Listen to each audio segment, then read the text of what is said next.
అక్కడ కూడా ఆయన కలమాగలేదు.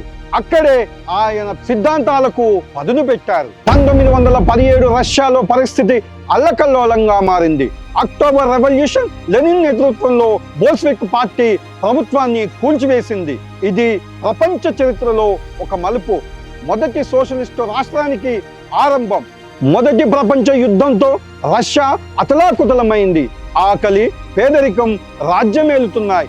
1917 అక్టోబర్లో లెనిన్ నాయకత్వంలోని బోల్షెవిక్ పార్టీ తిరుగుబాటు చేసింది.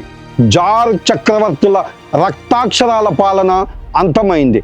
చరిత్రలో మొదటిసారిగా శ్రామిక వర్గం అధికారంలోకి వచ్చింది. సోవియట్ యూనియన్ ఆవిర్భవించింది. లెనిన్ నాయకత్వంలో సోవియట్ యూనియన్ స్థాపించబడింది. ప్రజలకు, భూమి, కార్మికులకు హక్కులు, సమానత్వం కోసం కొత్తగా విధానాలను అమలు చేశాడు. లెనిన్ అధికారంలోకి రాగానే భూమిని రైతుకు పంచారు. ఫ్యాక్టరీలను ప్రభుత్వం పరం చేశాడు. అక్షరాస్యత కోసం, స్త్రీ పురుష సమానత్వం కోసం అనేక సంస్కరణలు తెచ్చారు.